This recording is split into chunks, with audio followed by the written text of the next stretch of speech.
Action. Hello everybody, welcome back to yet another episode of My Music Journey. You guys have been so amazing. Thank you for your comments, thank you for your likes, thank you for sharing my channel with your friends, thank you for subscribing. And if you're new to the channel, you know the drill. Hit the subscribe button down there, somewhere down there. Hit the subscribe button and also turn on the notification bell so that you get notified every time we upload a brand new exciting episode of My Music Journey. So for now, sit back, relax, and enjoy this episode. Bless ya. Now, the trouble came when I wanted to tell the guys that I was constipated. Yeah, guys, don't look at me like that. Constipation is real for everybody. So I was constipated. I think it was from the traveling. I was really busy. I had been busy throughout that whole period. And I needed to get relief. So I'm trying to explain to some French-speaking people. Of course, they were black like me, so it was okay. So I'm trying to explain to them that I need laxatives. Try explaining that. So they were like, "Oh, toilet? I'm like, no, I know where the toilet is. But of course, well, that's ultimately the goal. That's where I want to go, but not... Yeah, I want relief. So imagine me trying to use all forms of hand gestures to try and explain exactly what I mean, you know? Imagine, it was that funny. But anyway, we ended up understanding each other. They took me to the pharmacy. I got the laxatives and I got relief. And it caused me to minister with a clean heart and a clean bowel. So thank you, French Guyana, for that. So yeah, okay. Now the third and final country that I want to take you to is a beautiful country called China.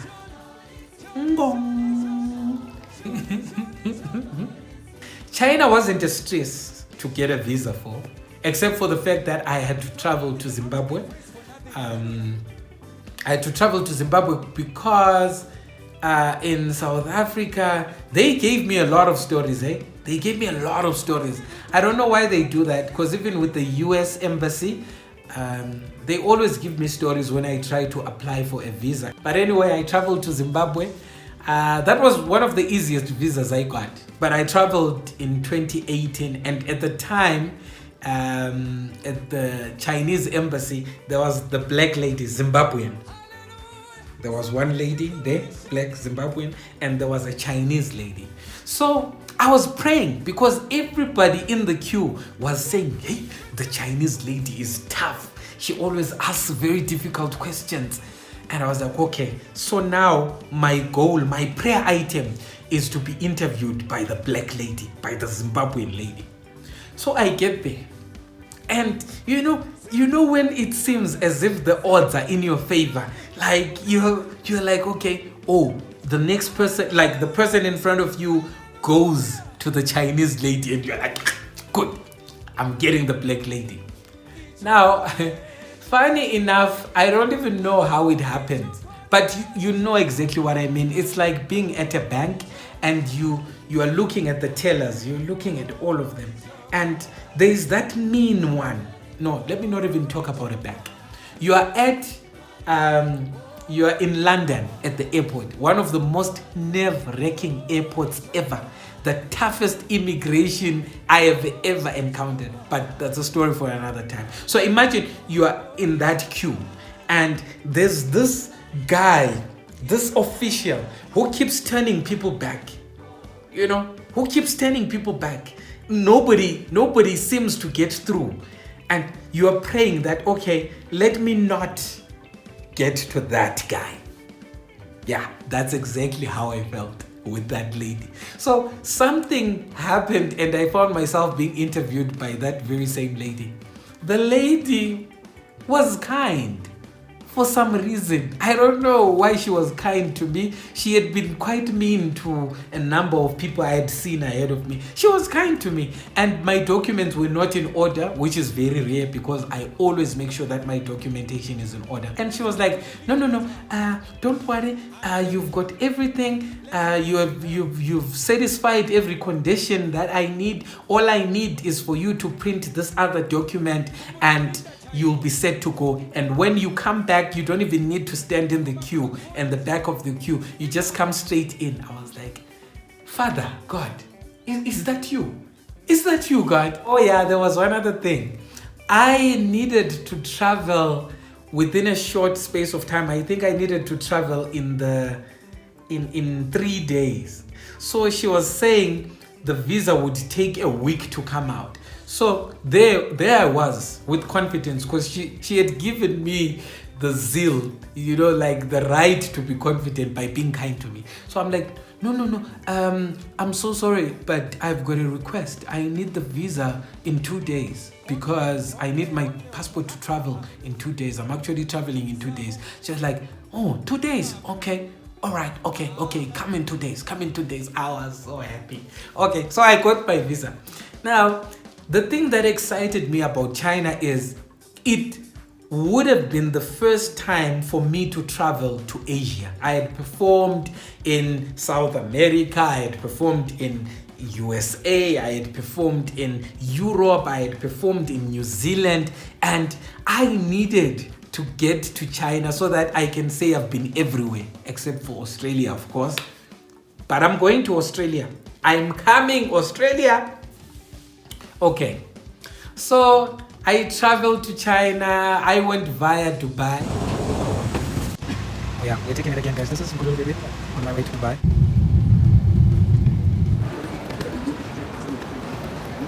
I love traveling via Dubai, even though they have detained me before. But I love traveling through that airport. It's a beautiful airport, and they always evolve. Whenever you travel to Dubai, there's always something new that has been constructed. It's so beautiful. So I traveled to Dubai, beautiful journey from Dubai to Beijing, China.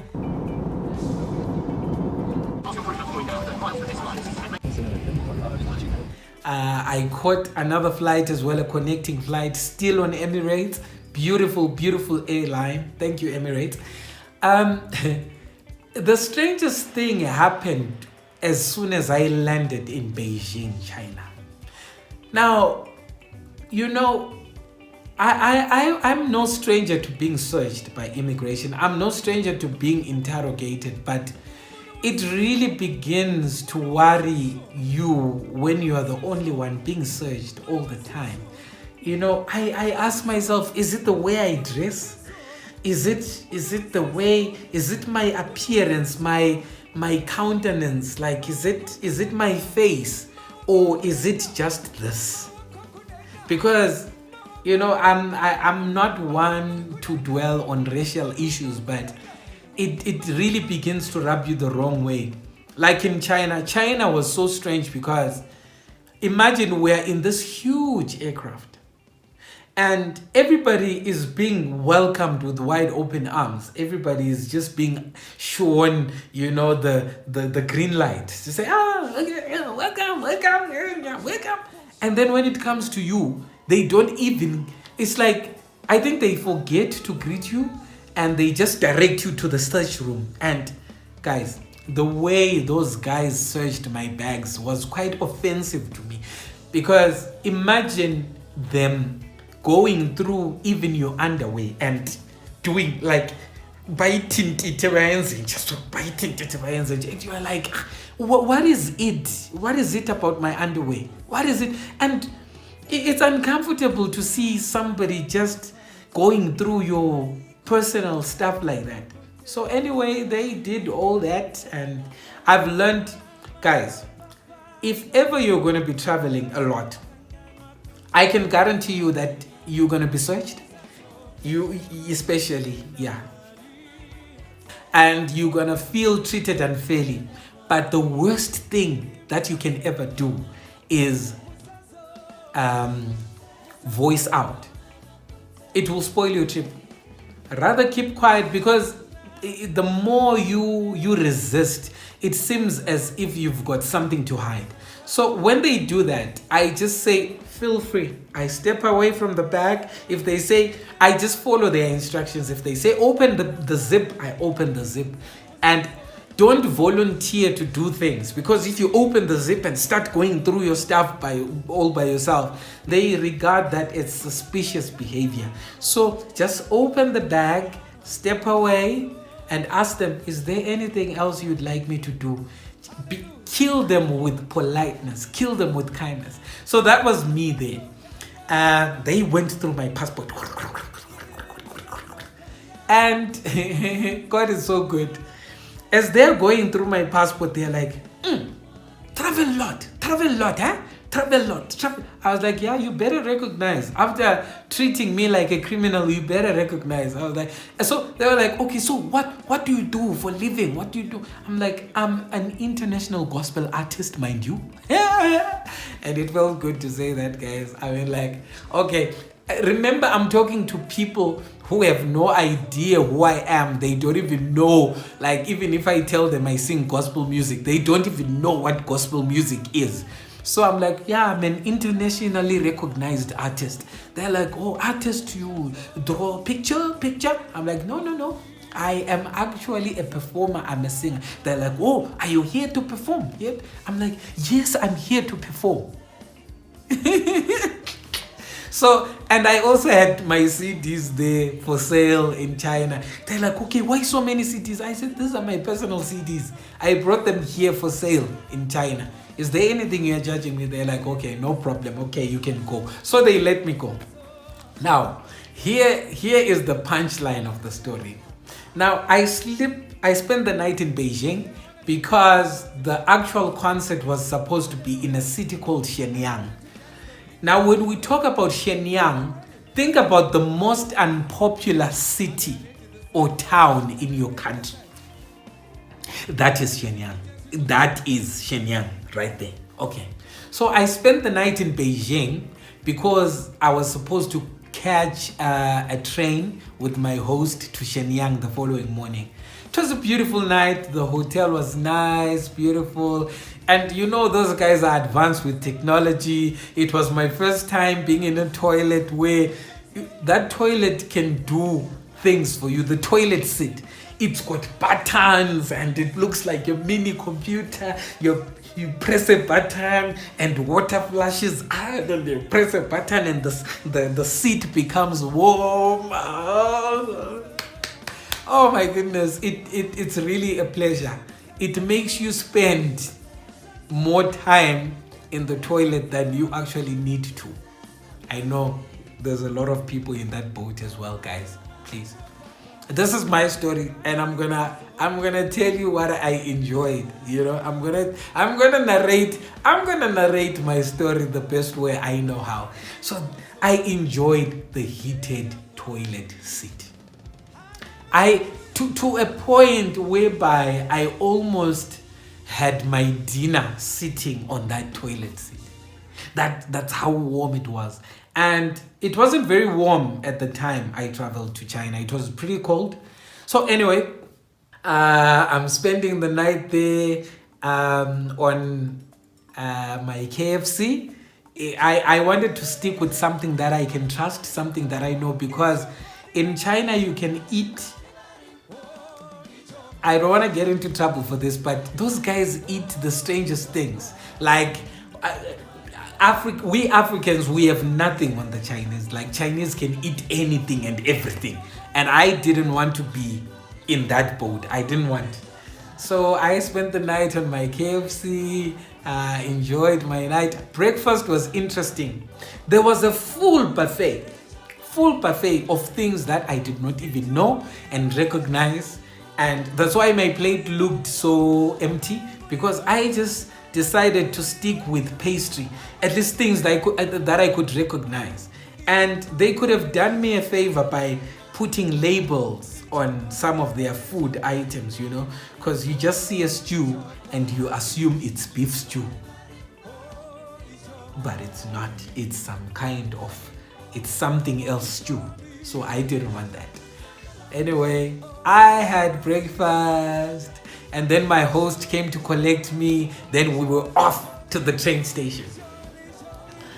Guys, at the train station, guys, some people will really try your patience. Some people will really tempt you. Some people will really try to derail your mission that God has bestowed upon your shoulders. When we get to the train station, I remember it was a public holiday in China. They were having some kind of a public holiday, so a lot of people were traveling. Their trains are pretty crowded anyway. If you think our trains in Africa are crowded, wait until you get to Beijing, China. That's when you're going to change your perception about what a crowded train looks like. So it was a challenge getting tickets for the train. But we eventually got the tickets. Sadly, we couldn't sit in the same coach. We had to be split up. We had to be split up between coaches because it was packed. So as we're sitting at the train station waiting for our train to board, the strangest thing happened. I see these people pointing their cameras at me and shooting videos and taking pictures. I'm like, oh, so they know me in China. Wow, I've made it. Especially coming from places like Suriname and French Guyana, your confidence level is boosted, and you're thinking, wow, okay, they know me. Oh, and you're even smiling, you're volunteering a smile, when they're taking their videos. Till my host tapped me on the shoulder and said, do you know why they are filming you or they are filming us? I'm like, oh, is it not because they know me? She's like, yeah, they are actually fascinated, and their fascination is not some of them are genuinely positively fascinated, but a good majority of them are not positively fascinated. The strangest thing came when I almost slapped when I almost slapped somebody with the Holy Ghost. Thank you, Jesus. When somebody came to me and they don't even ask for your permission. They don't even ask you if you feel comfortable being touched by a stranger. They just come to you and rub your skin like this. And the guy is like, why skin dirty? He puts his arm next to mine and he's like, why skin dirty? I'm like, why skin what?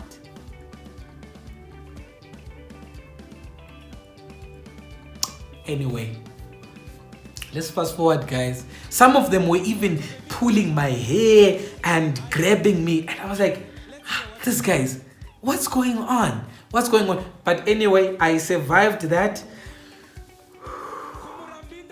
And I was like, if we were in Africa.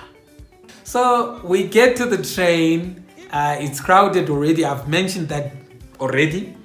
So my host tells me, okay, you will drop off at the second train station, at the second stop. I'm like, okay, what do you mean by that? She says, okay, the train will stop on the first station. Trust me, guys, it sounds silly, but you really gotta understand some of these things. Mind you, I didn't have a SIM card for China. I only had a phone with no SIM card. So there was no way of me communicating with my host had we lost touch with one another. So I was very right. I asked, which train station do I get off at? And she says, at the second train station. So I said, okay, what do you mean by second train station? Do you mean like at the second stop? Like from here, we will stop once and then on the second stop I get off? She said, yeah, duh. They laughed at me. Actually, there was a group of them and they laughed at me for even being that silly. So, guys, the reason why I was asking some of those things is because, in China, they don't care for English. Even their tickets, like their train tickets, like where the name of the train station is supposed to be written, it's written in Chinese. There's no English name there, so you can't even tell where you are, you know? So I get to the second stop, and there I am walking out of the train with a smile on my face, pulling my bag, and I'm so happy, thinking finally in Shenyang, I'm gonna be a blessing to the people of God. So the good thing about China is I may not be very tall in Africa, but in China, I'm quite a giant. So I'm standing there on the platform. I'm standing on the platform overlooking everybody. I've got a bird's eye view because I'm literally the tallest person there. So I'm hoping to see people, my people, walking towards me from the other coaches. And it took a second or two to realize that I was actually lost. Nobody had disembarked at that train station. Okay, anyway, so I get out of the train station hoping that perhaps they were like, okay, let's get out of the platforms, let's get out of the train station and wait for Mkhululi on the other side. So I get out there, pull my bag out there, and find that I am the only person of my kind there. And remember, I told you that some of those places are in rural China where they've never seen a black person. Even on TV, they've never encountered a black person. So everybody's giving me a strange eye. And I'm like, okay. But at least at that time, I had a clear understanding of exactly what they thought and felt about me. So try explaining to a Chinese station manager or station attendant that you just disembarked at the wrong station and you want to go back into the train station to catch another train going to the same direction as you were headed. Sounds simple, but try explaining that to a Chinese person. I spent probably an hour trying to explain my case, and the guy could not hear what I was saying. You know, I tried everything. I tried everything until they got me an English translator on the phone. They assume that they are actually talking to you in English. But that language that the lady was using, it is far from English. But I tried to hear what I needed to hear, and I tried to explain what I needed to explain. And you should have seen the station manager's face when he was talking to the translator. So as soon as I finished talking to the translator, I hand the phone to the station manager, and he's like, and I'm like, duh, an hour to explain. So anyway, they finally let me back into the platforms, caught a train. Okay, so now my game plan was, okay, let me at least get to the next station, because if they miscalculated, surely they couldn't have miscalculated by 2 stations. I'm sure it was the next stop that I was supposed to get off at. Quite intelligent, eh? So got into the train, got to the next stop. Well, I didn't anticipate it would actually be a huge train station with many exits. So as soon as I discovered that there was a north exit and a south exit, I was like, okay, you know, the best thing I can do for myself is probably go to the hotel, because I remember I had an invoice of the hotel, so there was the name there. So I was just like, okay, let me get myself to the hotel, and then when I get to the hotel, I will regroup, connect to Wi-Fi, and communicate with those guys who were going ballistic. They were going bananas. They were going all over China looking for me. So when I got to the station, I tried to connect myself to a cab driver who also couldn't understand English. Guys, I have never struggled the way I struggled in China when it comes to the language barrier. So even he had to call his friend who speaks English for us to make a deal, you know, on how much it was, and for me to explain to him that I didn't have any cash on me. We needed to first of all look for a Visa ATM to withdraw cash. Guys. And I was crossing my fingers and hoping that, okay, let this card of mine work, because I had no cash on me. Let this card work because it had disappointed me in so many countries, you know. So I was just hopeful that, okay, at least let it work. I don't want to be killed by somebody for a cab fare in China. So it all worked out. I got to the hotel, connected with my host, who was in a different part of the country looking for me as well. But anyway, cut the long story short, I had a really, really great concert there. Beautiful. It was well attended. Apparently, Shenyang is a university community, so there's a lot of international students there. People from Zambia, people from Kenya. You know, so we had a lot of Africans attending the concert. You know, it was beautiful, absolutely beautiful. Those guys bought all the CDs that I had taken to China. It was a fruitful trip, and I learned a lot from that trip. You know, I learned to be patient with people. You know, I learned not to assume that everybody knows who I am, and it will help you to always don't assume that everybody knows you. You know, it's like traveling with that friend, walking into a supermarket with that friend who will ask the cashiers, do you know who this is? I hate people who do that.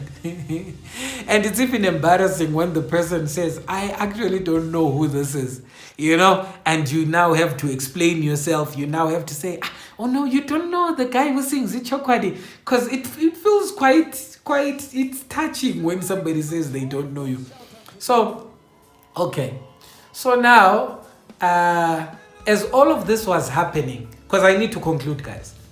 As all of this was happening, remember, I am also part of Joy Celebration Choir.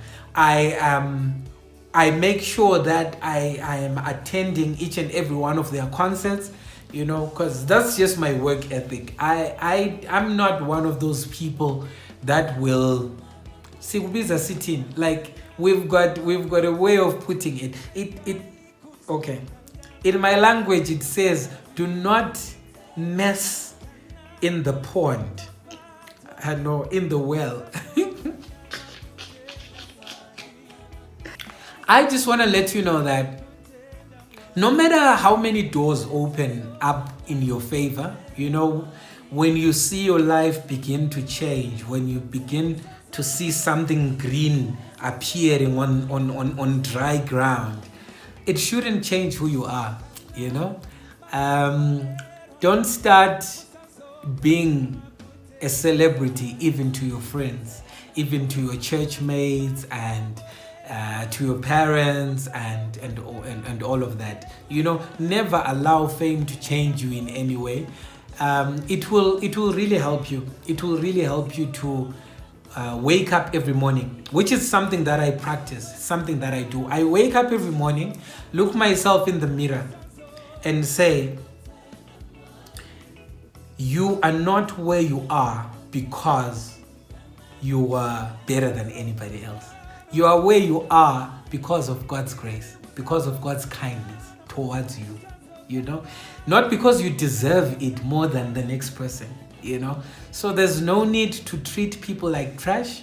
There's no need to be mean to people. There's no need to be mean to your friends. There's no need to be reminding your friends of your worth. You know, if you have to remind people of your worth, then it means you really have not made it to the point where God wants you to be. And mind you that, you know, overestimating yourself sometimes could even hinder you from sustaining this very career that God has given you. So I hope my story has helped somebody out there, especially to the upcoming artists. You know, this is specially dedicated to you, and I hope it's of help to somebody. This brings us to the end of this episode of My Music Journey. I look forward to spending more time with you next week, same time, same place. Guys, your comments give me life. Your comments are really hilarious. That's why I've even decided to feature a couple of them at the end of this video. So guys, remember to subscribe, remember to share the video, remember to hit the like button, remember to turn on the notification bell. And yeah, see you next week, same time, same place. Yeah, as we continue with my music journey. God bless you.